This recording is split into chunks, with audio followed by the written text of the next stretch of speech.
We're thrilled today to have Susan Brownell, and I love when ex-jocks do well.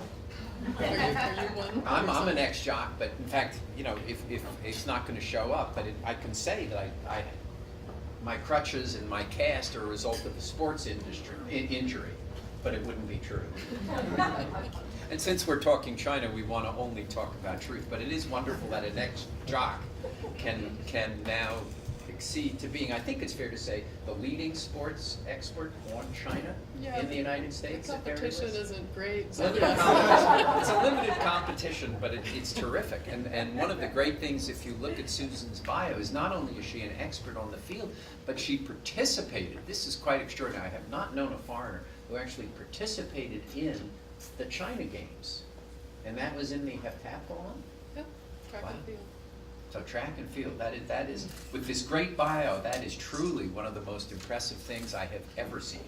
But we're going to talk, you know, there's been a lot in the press now about China's bid for the Winter Olympics in 2022. So we're going to talk about that. We'll talk for about 20, 25 minutes, and then we'll ask a bunch of questions. Okay. That work? Yeah.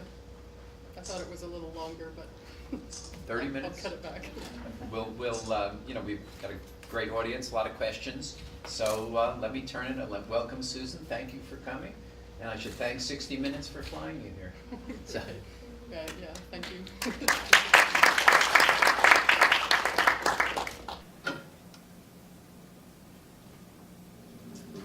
Yeah, thank you for that great introduction, and thank you for the opportunity to speak with you tonight.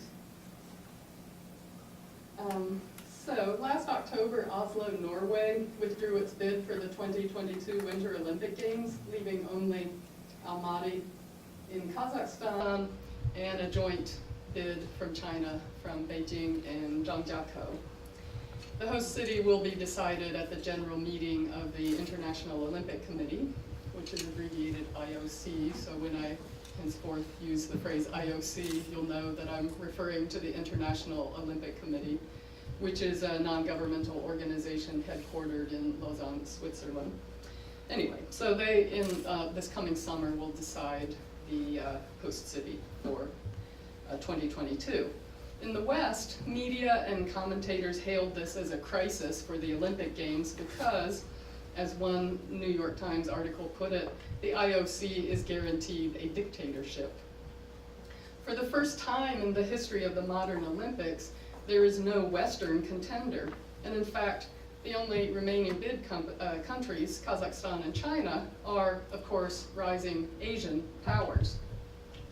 It's well known that the Beijing Olympic Games represented a long-term desire on the part of Chinese leaders to host an Olympic Games in order to symbolize that China had taken its place as a major player among the nations of the world. The first call for China to host an Olympic Games had been issued in 1907 by YMCA patriots, and so it was often said that the 2008 Games were the realization of China's 100-year dream. Chairman Mao and then Premier Deng Xiaoping had expressed a desire to host Olympics. Premier Jiang Zemin had presided over the successful bid.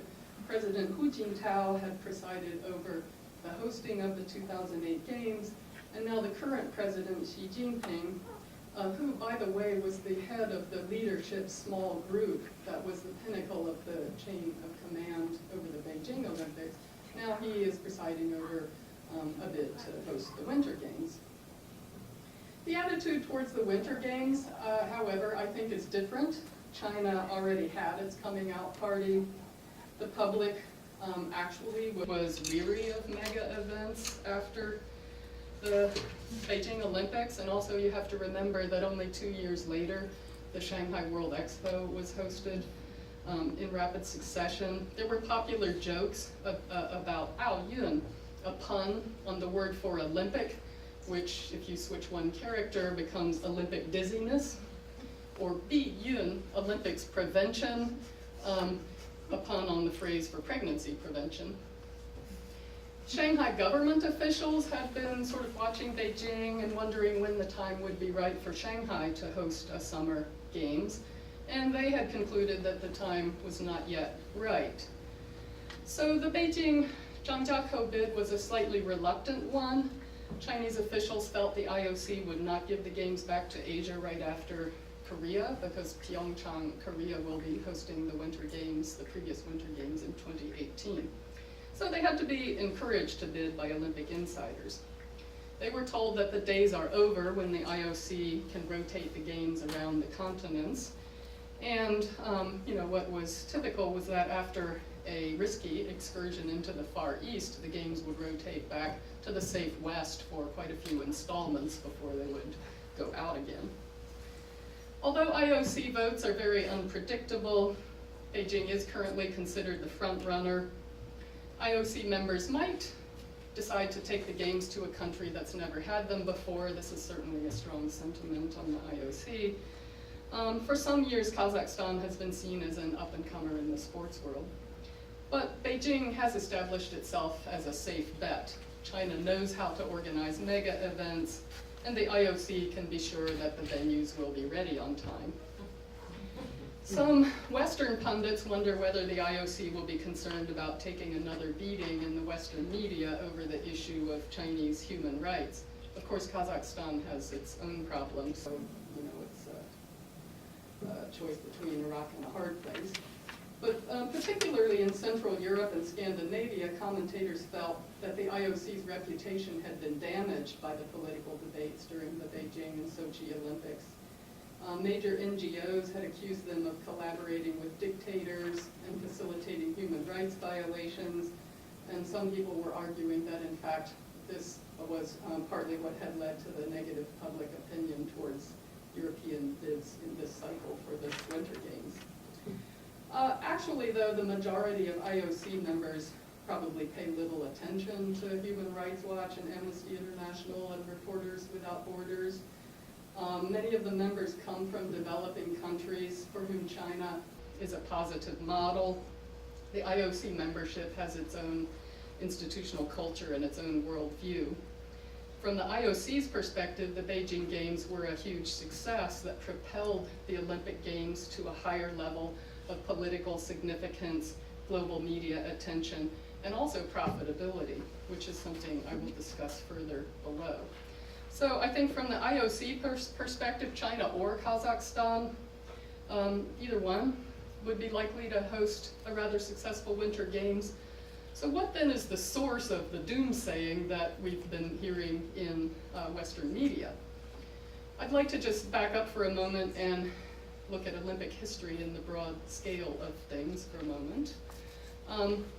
The first modern Olympic Games were held in Athens in 1896. It was 118 years from that to the Sochi Winter Games last year, and during that time 45 of 50 Olympic Games had rotated among Europe, North and Central America, and Australia. The 5 games held outside the West were all held in East Asia. That was Tokyo, Sapporo, Seoul, Nagano, and then the Beijing Games. In the next Olympics after Sochi, the South American continent will host its first Olympics in Rio de Janeiro. And then after that, the next 3 Olympic hosts are in Asia: Pyeongchang 2018, Tokyo 2020, and Beijing or Almaty in 2022. And of course, out of that, the next 2 Winter Games will take place in Asia, which is even a little bit more surprising because the Winter Games are really a bastion of European supremacy, with Norway, by the way, being the all-time gold medal haul winner in Winter Games history. And another thing that's interesting to observe is that the other global mega event, the FIFA Soccer World Cup, has also exited the traditional Western powers for at least a dozen years, starting with the 2010 event in South Africa, which was the first mega event held on the African continent, followed by Brazil, Russia, and Qatar in 2022. So, does this shift of the world's premier mega events show that the Western preeminence in the world is in decline and Asia is surpassing it? My answer is essentially no. But this doesn't mean that nothing has changed.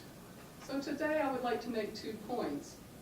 The first is to examine the furor in the West to show why the popular arguments were wrong, and more than that, that they were wrong because of overly simplistic political ideology that harkens back a little bit to the Cold War. The second point is that this misdirected focus is preventing public recognition of what actually is changing in the world order. And as a result, I think China's position in this evolving world order is not correctly recognized either. So let me just talk a little bit about what happened when Oslo withdrew its bid for the Winter Games. Even before that point, a number of potential Western contenders had already withdrawn bids.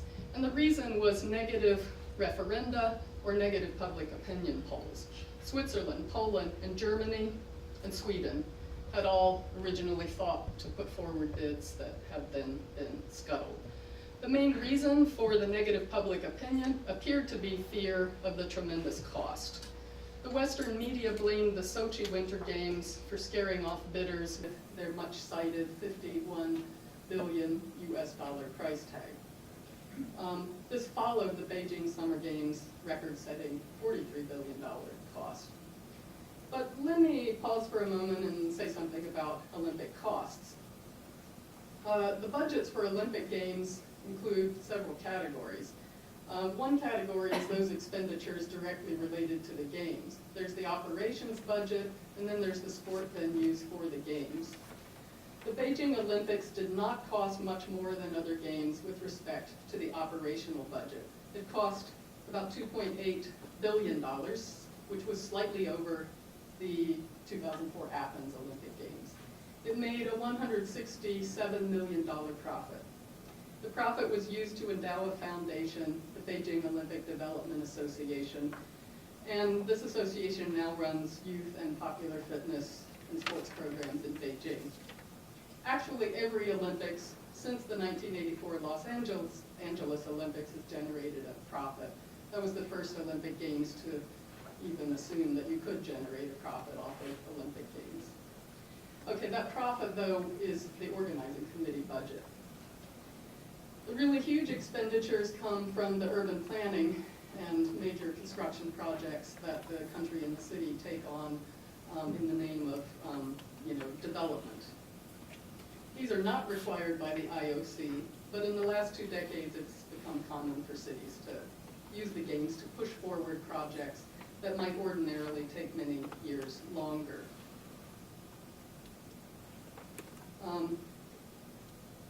So in both Beijing and Sochi, the vast majority of these huge expenditures were the government investments in roads, airport terminals, subway lines, environmental improvement, and so on. The Beijing Zhangjiakou Winter Games bid estimates the two figures that you see there, an organizing committee budget approximately equal to the capital investment budget, and a total cost of the games of $3.9 billion. And that does not include the cost of the proposed high-speed railway from Beijing out to the skiing venue. Almaty's bid is projected at about the same total cost. So let me put this amount in perspective, that $3.9 billion, basically $4 billion, by mentioning the national sport lottery in China.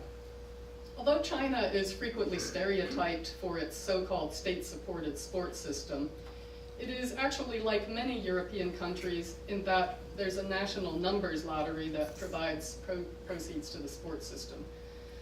It generates huge sums of money annually. Last year, the announced net profit was $7.36 billion. So this is almost twice the amount of the estimated total budget for the Winter Games. And that's just in 1 year, while the expenditures on the games will take place over 7 years. So how many lottery tickets are sold if it's 7.3 billion? I could look up that number, but I don't have it on the tip of my tongue. A detailed budget for the use of the sport lottery funds is not provided to the public, so we don't know exactly how it's distributed. We do know that one of the major uses of the funds is for building sports facilities nationwide and funding the so-called Olympic Glory Plan, and that's the annual 4-year plan for achieving Olympic medals. Well, you laugh, but we have that in the U.S. too. Our U.S. Olympic Committee comes up with Olympic plans as well. Over the last 10 years, the reported profit for the sport lottery was over 40 trillion. So that's, 40,000 billion. As far as I've been able to figure out, it looks to me that this profit is so great that much of it maybe isn't spent on sport at all, but perhaps goes to other social causes. So I think the conclusion is that China could easily expend many times more than its estimated budget on the Winter 2022 Games if its leadership wanted to do that. Norway, by the way, is perhaps the richest country per capita in the world. So there were definitely media reports that, expressed a little bit of humor about Norway withdrawing from the games because they were intimidated. The public was not happy with the cost. Like the Sunday Times observes that Norway may be the richest country in the world. There's in its pension fund, there's $160,000 for every man, woman, and child in the country. And the Toronto Star even got a little bit sarcastic. They have so much oil money, they pile their kroner on barges at night and send them out into the fjord so they don't look like nouveau riche. Also, a dispassionate look reveals that for the world's wealthiest economies, the costs of Olympic Games are really just pocket change. There's a scholar of Olympic economics, Holger Preuss, who's pointed out that Olympic expenditures in the 6 years leading up to the Games are typically such an extremely small percentage of national GDP that they're hardly enough to have an impact on the national economy. I did my own calculations on Sochi and the Beijing Games. Sochi's $51 billion equaled about 0.5% of Russia's GDP in the previous 6 years. And the Beijing Games amounted to 0.25% of China's national GDP over the previous 6 years. And of course, only 2 years later, Shanghai hosted the World Expo at a reported cost of $50 billion. And that means that China put out a total of US $93 billion over about a decade for the two mega events. The current mood of lament about the US economy might lead observers to assume that the US economy couldn't support these kind of expenditures. However, you can think about the loan of 85 billion US dollars that the US government provided to prop up the insurer AIG at the start of the financial crisis, which was done on short notice and not over a 7-year period. And also thought-provoking is this recent figure released by Harvard researcher Linda Bilm, who estimated that the wars in Afghanistan and Iraq cost the U.S. between $4 and $6 trillion over a 12-year period. So I would like to argue that in the new millennium, the largest national economies are capable of pooling $50 to $100 billion if the reasons are compelling enough. And they can pool thousands of billions if the reason is war. It's also worth noting that just recently, 4 American cities contested the right to be the U.S. candidate in the next cycle for the 2024 Olympics. Boston won out, and is currently preparing to take on international contenders, which at the moment might include Rome, a German city, Paris, Istanbul, and a South African city. So actually right now, it appears that there's no shortage of bidders for the Summer Games, and no shortage of Western bidders. So it's really only the Winter Games cycle right now that seems to be the problem. Also, it's worth observing that these skyrocketing Olympic expenditures are paralleled by skyrocketing revenues from the IOC's 2 main sources of revenue, which are television broadcasting rights, fees, and global sponsorships. These are done in a cycle which includes a winter and a summer Olympic Games. So the previous cycle was the Torino-Beijing cycle, 2006 to 2008, and then there was the 2010 to 2012 cycle, which was Vancouver and London, and then we're now in the midst of a cycle that's not yet finished. From the Beijing to the Vancouver-London cycle, television revenues increased 52% to nearly $4 billion US. The global sponsorships increased by 11% to $957 million. Considering all sources of revenue, the 2010-2012 cycle set a new record of $8 billion US, and this was in the midst of a global financial crisis. The Olympic economy is still dominated by the West. In 2014, for example, 8 of the 11 global sponsors were from the West. 6 were American, 2 were European. There were only 2 Asian sponsors from Korea and Japan, and none was Chinese. Lenovo had been the one and only Olympic global sponsor from China in 2008, but they withdrew after 2008.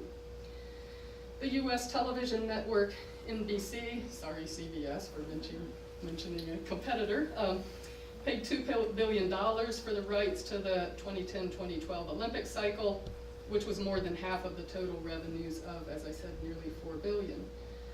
Combined with the fees paid by Europe, Canada, Australia, and New Zealand, the West's total television contribution came to $3 billion approximately, while Asian networks together paid only a total of $575 million. Furthermore, the IOC itself is still numerically dominated by Westerners, in particular by Europeans, who constitute 44 of its 105 members. 10 more members from North America, Australia, and New Zealand bring the West to just over half of its membership. Asia only has 16 members. The current president is German, and among the 10 presidents in the IOC's history, the only non-European was an American. These numbers are low if you want to try to measure the influence of a white westernized bloc, because I haven't counted white members outside the Western Hemisphere in places such as South Africa or Argentina. Indigenous people from former European colonies are few. So despite this evidence that Western economic supremacy and political control are still well entrenched in the Olympic movement for the near future, the coming Olympic shift to Asia provoked fear of a trend in which the Olympic Games would go only to authoritarian dictatorships who might damage the Olympic brand. Before withdrawing, Norway had actually positioned itself as a defender of liberal democracy. One of its leading political parties had asserted that it is in Norway's interest to contribute towards influencing the future organization of the world's largest sport event. It is critical that democratic countries that respect human rights still want to arrange the Olympic Games. So if the money to host Olympic Games is actually there, what's the problem in the so-called Western liberal democracies? Really, in 2 words, the problem is public opinion. Even before Oslo's withdrawal, 4 national Olympic committees of the countries that I just mentioned, who couldn't even get to the candidature phase due to referenda and public opinion polls, they wrote a report and they submitted it to the IOC with a number of recommendations that I'll move through just kind of quickly. The report asks, what's the problem of established European nations? And it answers, public opinion and politicians fear the high costs of the games. But they go on to say, especially in the aftermath of the increase of costs that was witnessed in Sochi, as well as concerns relating to human rights and sustainability. So this is interesting that human rights enters into this report, because the public opinion polls really didn't ask about human rights. So how did they get into the discussion? And I think a closer look reveals that beneath this panic was a simplistic political ideology about protecting Western liberal democracy from the threat from the authoritarian East. I think I'll just sort of whip through a few comments about that report, because the recommendations they make essentially lead you to understand that their logic is as follows. The problem that should be overcome in the West is not the actual Olympic costs, but the public opinion about the costs. By developing insurance mechanisms against budget shortfalls, for example, they think the Olympic Games could, and they don't use this language, this is my language, could circumvent public opinion by shifting some of the attention away from the accountability of local governments. Because currently the government has to guarantee a budget shortfall, but if the IOC would guarantee it, you take the government out of the equation, and then there's less accountability by the government, and thus, units that are accountable to public opinion. It's interesting, too, that this assumption seems to imply that governments that are not liberal democracies don't have to contend with public opinion. But the IOC requires public opinion polls of all of the bidding cities. And the irony is that when Beijing bid for the 2008 Games, the bidding committee reported such a high support rate that the IOC requested them to utilize a respected international outside polling agency. They redid the poll with Gallup. So Gallup is using the same methods it is everywhere, right? And they found a support rate of 96%, the highest rate ever recorded. Last year, the Beijing Zhangjiakou bid, likewise, was required to do a nationwide poll, which they did, of 32 cities, and it found a support rate of 95%. So, if you're going to hold everybody to the same standard, the evidence seems to be that these public opinion polls will produce positive support rates in the so-called authoritarian dictatorships. So then, why is it important to circumvent public opinion with new financial mechanisms? I mean, important to the people who are proposing it. The answer seems to be because the Olympic Games should be hosted by liberal democracies. But what if the 49% of IOC members from outside the West don't want to give the Games to liberal democracies? Well, one of the recommendations in the report amounts to reducing their voting power. Now, it's doubtful that these politicized recommendations could ever pass the IOC session in the first place, but I think the concerns in this four-nation report from Western Europe illustrates that for some people, this is really about more than sports. It's about maintaining the supremacy of the liberal West and its political ideology. So my point here is to reveal how globalization is proceeding on the ground in the world of sports. There are real battles on the ground between competing interest groups who are often motivated by ideologies that sometimes seem like a throwback to the Cold War. Developing countries face an uphill battle to gain power and influence in international organizations like the IOC. Despite outer appearances, China's not really a major player inside the IOC. Being awarded the right to host the Olympic Games is a different issue from controlling the organization that makes the decisions. And that said, I think we should consider that the IOC in some ways may be less Western dominated than many other organizations. They have these universalist policies that sometimes enable them to transcend national bounds, and the result has been awarding hosting rights to non-Western nations. But I want to move the discussion in another direction. If Western-dominated organization and the Olympic economy will not be taken over by Asian dictators anytime soon, could it be that it is in the West's interest to allow non-Western nations to bear the financial burden of hosting a huge party that helps Western-based multinational corporations strengthen their networks and move into non-Western markets? The Western powers still get to dominate the global political economy. The emerging nations get to have their coming out parties, and they get to feel good about a symbol. So I would like to move into an aspect of the Games that has been largely ignored by scholars and not really much documented by the media either, and that has to do with all the social activities that take place surrounding the Games. I mean, just for example, diplomatic activities. It's often noted that, like in Beijing, 85 heads of state attended the opening ceremony. In London, the number might have been even higher. The British Foreign Office surrounding the London Games noted that they considered this to be the largest top-level international gathering in diplomatic history. I mean, in other words, it was bigger than a G10 conference, any meeting of the United Nations, the Versailles Treaty Conference, you name it. The Olympic Games were a bigger diplomatic event. We know very little about what happens between so many heads of state while they're all in the same place. We knew that somehow Putin and Bush were seated next to each other, or very near to each other at the opening ceremony. What did they talk about? It would certainly be a good opportunity to move us closer to world peace. Do they seize the opportunity? Celebrities. We get glimpses, the popular media will cover some of the massive parties, but we don't really have a picture of the entire scale. How many parties, who attends, and how many people total?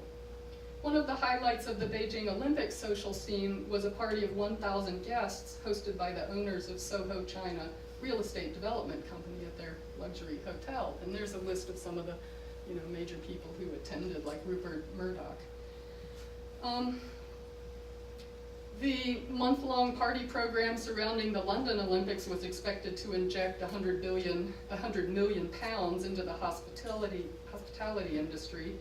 An event was staged at almost every public space in the city. And it was kicked off by a reception for the Indian athletes in Kensington Gardens, hosted by Britain's richest man, Lakshmi Mittal, who had funded and built the so-called Orbit Tower, which was a major feature of the Olympic Park. Brad Pitt and Angelina Jolie hosted a charity dinner in honor of Muhammad Ali at the Victoria and Albert Museum. I think I need like 5 more minutes. Will that be okay? Okay. We understand a lot.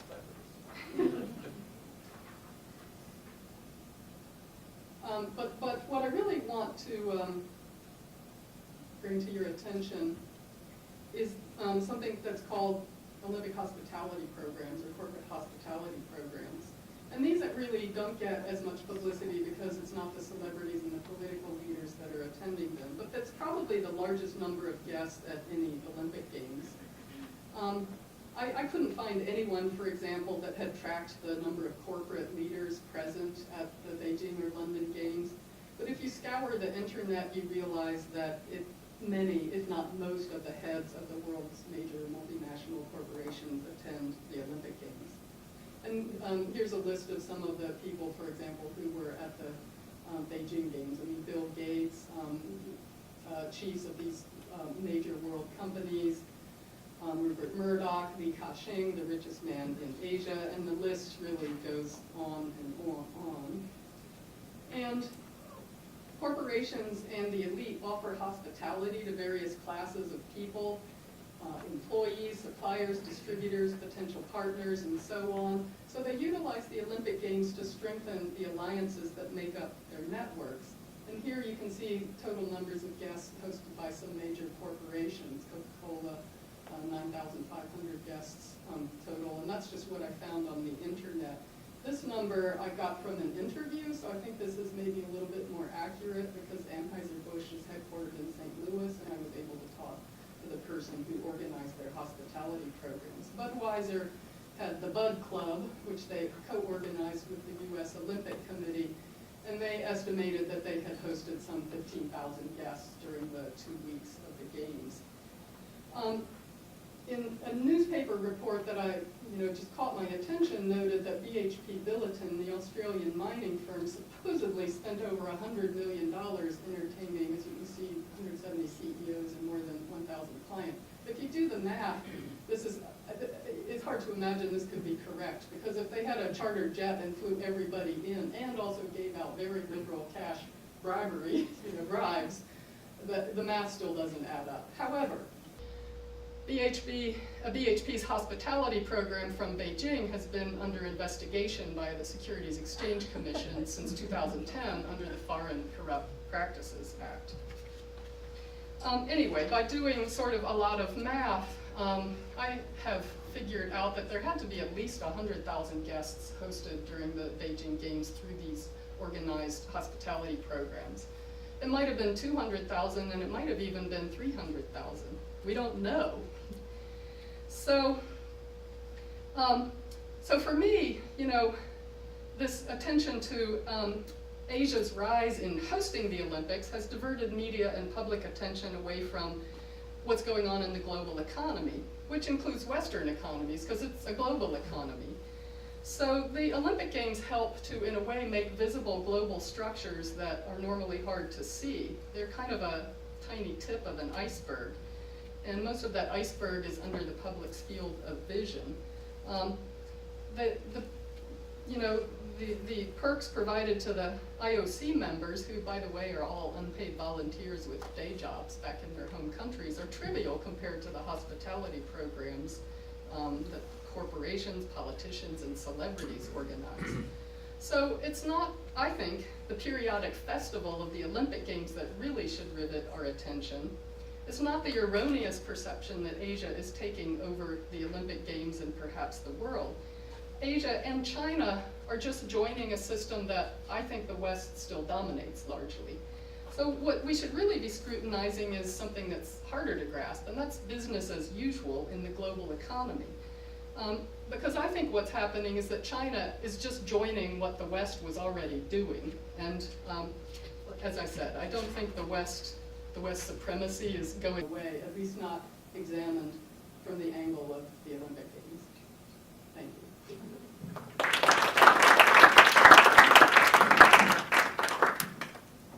So, tell us then, you want to sit, stand?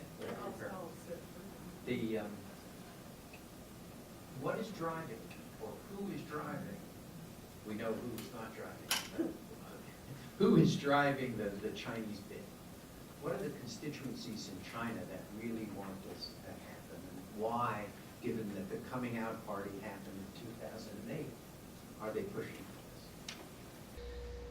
I think Xi Jinping has to have had a major role in it. Maybe this is part of his legacy. I traced the fact that, you know, you went from Mao to Deng. So each leader in succession either expressed a desire to host the games, you know, presided over a bid to host the games, or finally presided over the games. So, I mean, this will be, you know, the mega event under his watch. I think that would be part of it. He's paying a lot of attention to sports. A recent document came out in January, which looks like it's going to result in a major reform of the sports system. I think it really is coming from Xi and from his anti-corruption campaign and his desire to remake the Communist Party so that it's more responsive to the public, so that it doesn't get overthrown anytime soon. And so the fact that he, in this anti-corruption campaign, that he seems to think that the sports play an important part in that puzzle, I think it's just indicative of the level of importance that Xi applies to sport. So you think it's, in other words, it's 2022, so it's his final year, and he wants this to be some kind of capstone? Yeah, I think so.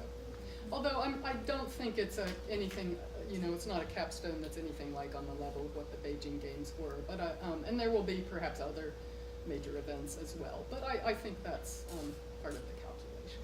What are they going to do about the lack of snow? What's the thought? You know, I've lived in there. There's not much snow there. Well, you know, they're planning to use technology. They're going to stockpile it. They say they've got I mean, of course, that part of Beijing, China has also got a water shortage. So, right. You know, it's a little bit more complicated than just making the snow. You need to also have the water. Supposedly they've got reservoirs that, you know, they've calculated will have enough water. I don't know. You know, there's a lot of stuff that went on during the Beijing Games that wasn't very well publicized, but basically water was diverted from Hubei to Beijing for the games, to the point that people in Hubei, like private people in their homes, you know, had their water turned off in the evenings, and that was, you know, their contribution to the Beijing Games. So if it comes down to it, you know, they can take draconian measures like that. Has the United States taken a position on whether Beijing should host the 2022 games? We took a position on when they wanted to host the 2000 games, and we kind of lobbied against it. Then in 2008, we were more neutral. Right, 2008, there was an attempt to push through another resolution against the games, which didn't go through. And I think that momentum has just kind of slowed down, and I'm not sure that there's the willpower there to try to use the games, you know, like a political football in that way, anyway. So that there is no movement on the part of the U.S. government to seek to block this? Not yet, but it's probably early. Isn't the vote July 31st? Well, so you're right. It's close enough that, yeah, it'd be interesting. I haven't tracked whether, I don't think I've heard that a resolution has been proposed yet. Maybe there's still a little bit of time.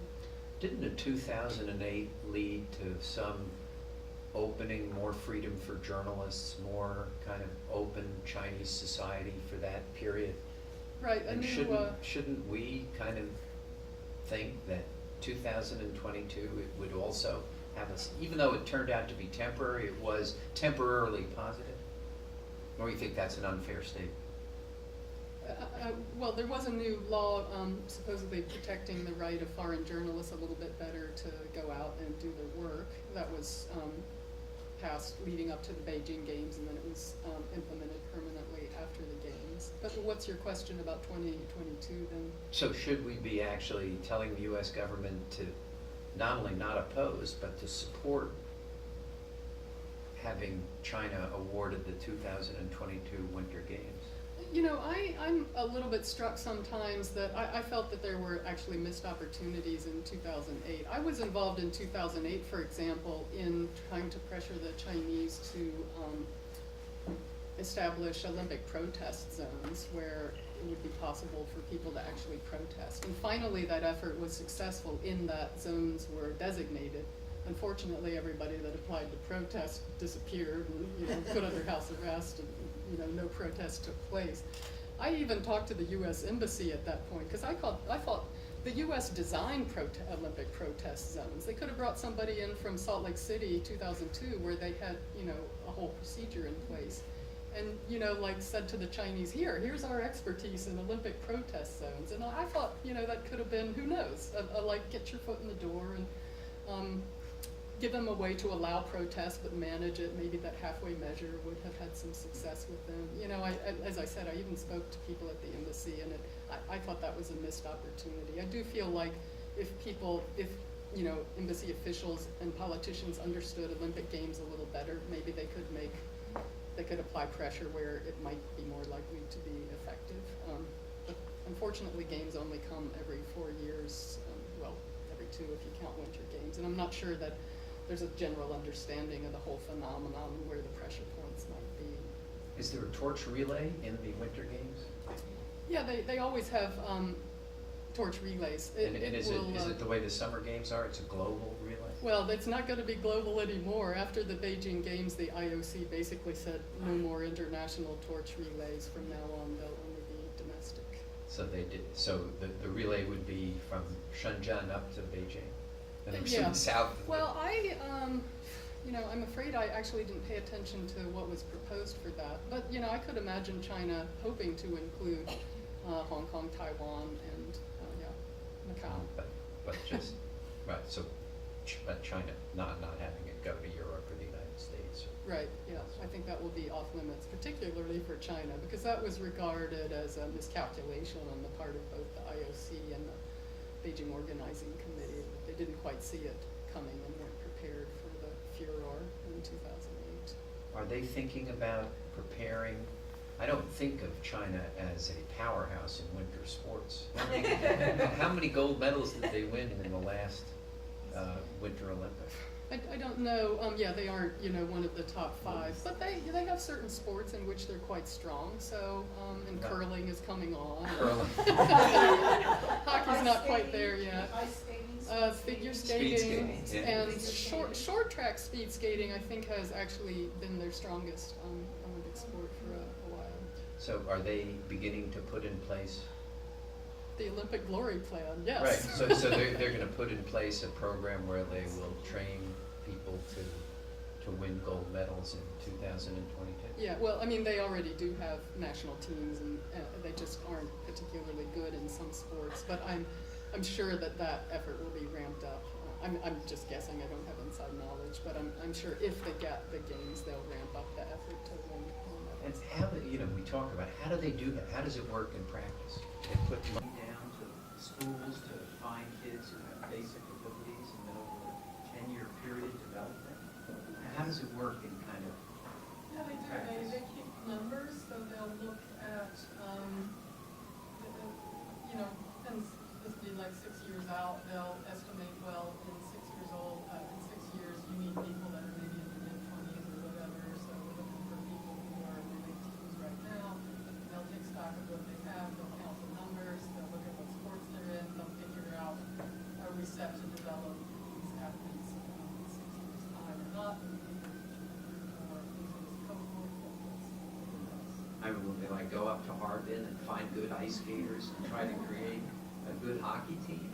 Bring in a Canadian coach? They probably will, although I should say that there's a countercurrent going on right now, and that is that in the wake of the Beijing Games, there's been a growing sort of public criticism of the single-minded emphasis on gold medals, so that actually this document that I mentioned that came out in January has now sort of stated that we will no longer have this single-minded emphasis on gold medals. I don't think they're giving it up. The idea is now we're going to have two emphases, gold medals, but also popular and recreational sport, and sort of paying more attention to the general health and quality of life of the populace. So whatever effort they might put into trying to win medals in their own Olympic Games, these days I think would have to be counterbalanced by also an increased effort to pay attention to the lives of people. Why do you think they get this 95%, assuming the polling data is accurate? Why do you think the Chinese people are so supportive of this kind of activity? I asked that question of one of the researchers at the People's University who did some of the on-the-ground polling for that.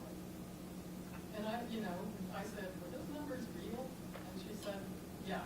She's like, I can't explain it. They were real. We carried out the methodology, and that was there. It's a little hard to know. Do people feel that when asked about a government-sanctioned big project that they feel pressure to say, I should? Is it out of like a knee-jerk kind of patriotism, a fear of what would happen if they said, no, I'm not in favor?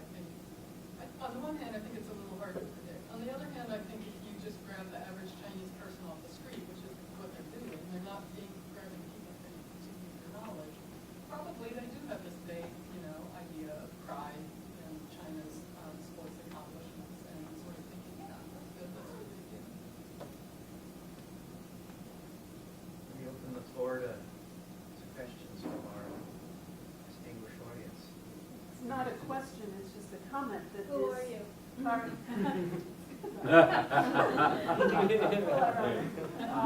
Jan Barris with the National Committee on U.S China Relations, and I'm usually the one who asks that question that Margaret just asked. This system of bringing up the younger generation, or even it is not anything new that has come along with the Olympics. The Chinese, for decades, have every province, every major city, and nationally, they have sports schools, they have schools for acrobats, they have schools for peaking opera performers. So coaches and trainers go out searching villages and cities for talent in a variety of areas. Or very tall people, whatever.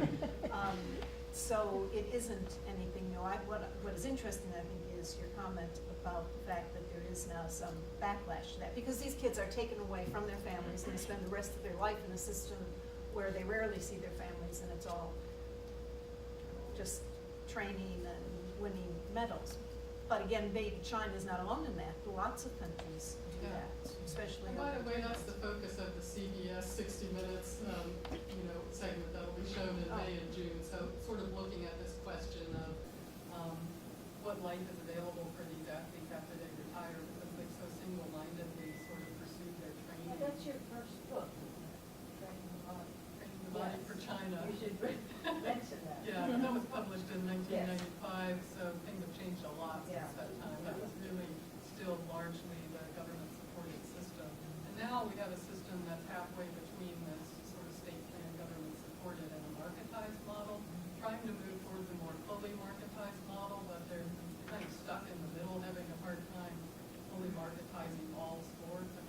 love the title of that book, your new edition. I'll consider it, yeah, we will talk.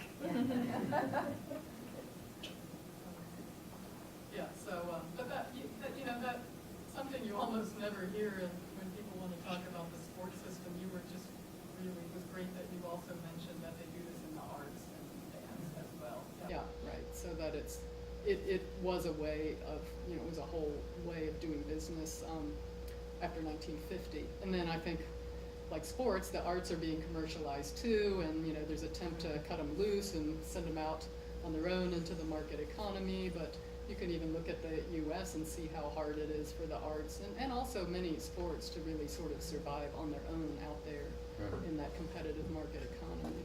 Aren't there certain sports where you need to actually go and identify kids? Not necessarily if there was anything intrinsic in the sport, but if if other countries are doing it and you as a country are not doing it, you ultimately cede the field to the other countries that are identifying kids at young ages. I would argue that tennis now, where the U.S. used to dominate, now we have two players who kind of are in there, and everybody else is from Eastern Europe or now from Asia. It's because we don't have programs that identify the kids at a young age and train them up. If nobody does it, then it's great. If everybody has balanced lives. You're talking about the men's game right now. The women are kind of dominated by the U.S., so it's not quite as. The women are dominated by the U.S.? Women's tennis. The Williams sisters have I been. said this has two players, the Williams sisters, who are kind of, there's not an American player in the top 20. On the men's side. And the men's side. There are people who are American who have emigrated from other places, but there are none who've come up through the U.S. system.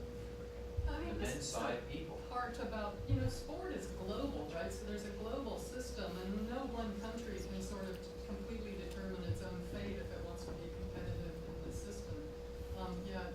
Just like with the 4 to 5-year-olds being recruited into gymnastics, and China is often so severely criticized, for what's called state-supported child abuse or whatever. But they didn't invent starting people training in gymnastics at the age of 4 or 5.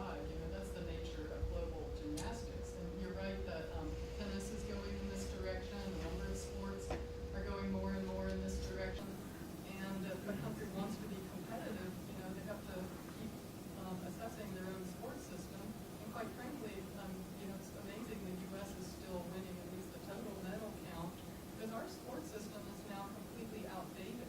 We rely on, largely for Olympic athletes, our feeder system is the school system. So it's high schools feeding into university. But actually, the nature of the sports in the Olympic Games has been changing, and the core sports that used to be the important ones in the Olympic Games are the ones that are in our schools and universities. But there are more and more sports that have been added in recent years, like BMX and Taekwondo and trampoline and all kinds of things that are not in our school system. So that's what enabled China to win more gold medals than we did in 2008. It was these sports that have been added to the Olympic Games, which are outside of our sports system. There may come a point where the U.S. is going to have to figure out what are we going to do if we want to keep up in the medal. Right. First of all, I want to compliment you on an incredibly comprehensive, detailed discussion around the political economy of this issue. But I noticed that you're an anthropologist. You're even on the Winter Ground Foundation's board. Do you know? Well, it's an advisory council. It's Well, an academic advisory council. here's the anthropological question. What is the cultural takeaway from this, either at the global level of maybe competing countries, I don't know, or within China, culturally, what's going on here that is not obvious? You talked about pride. Everybody relates to pride. Okay, fine. Beyond that, is there anything? As an anthropologist, what do you see either globally or within China? Well, I see that we in the West have this complex, which is sort of like sports business and, I don't know, television and advertising and all that kind of stuff. So for us in the West, sports is a major channel for forming social relations. Whether it's, you know, playing golf or whatever, or attending games together, or buying luxury boxes to host your clients at. So this is one of the many reasons that sports are just an integral part of life in the U.S. And China doesn't have that grassroots sporting culture. And that's probably one reason, for example, that they don't have an Olympic local sponsor after 2008. So, you know, it's that combination of things, I think, that's driving the Olympic growth that I documented, you know, the rising television broadcasting rights fees and TV corporate sponsorship. Those amounts of money are going up and up. And if that is an important part of the global economy, the Chinese still aren't quite playing that game. You know, they know it in a sense. So there's a lot of discussion in China about how can we develop a grassroots sports culture like they have in the U.S. And, you know, so they recognize that there's a major cultural difference there. It has to do with attitudes towards the body. It has to do with attitudes towards education.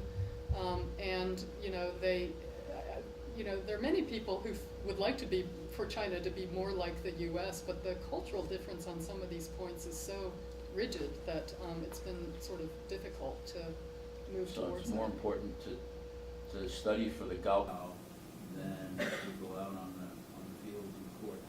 Exactly. Play. And then you end up with skinny, you know, students. 90% of Chinese college students are nearsighted and wear glasses, you know. Yeah, people in the sports world are a little frustrated by that when we can't get schools to pay more attention to sports because the Gaokao is so important.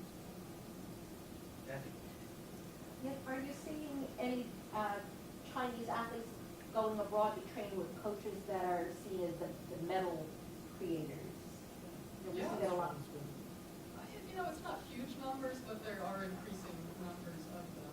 And, you know, also, tennis is a sport that's kind of interesting because there are now people trying to open up tennis camps in China. So to use the military sort of U.S. model and get that going in China.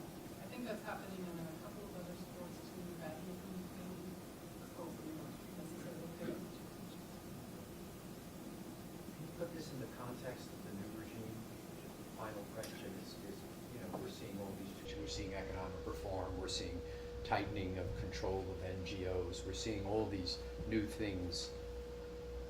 How does this Olympic bid fit in? Well, I would like to say, maybe not the Olympic bid particularly, but sports in general. I personally feel that sports have been used as an experimental zone by Chinese leaders when they were preparing for major reforms. So, for example, opening up. Ping pong diplomacy was, you know, the venue, sport was the venue through which the opening up to the outside world took place. And then We're all there was, thankful for that. right, yeah, for which, and we're thankful for your role in that.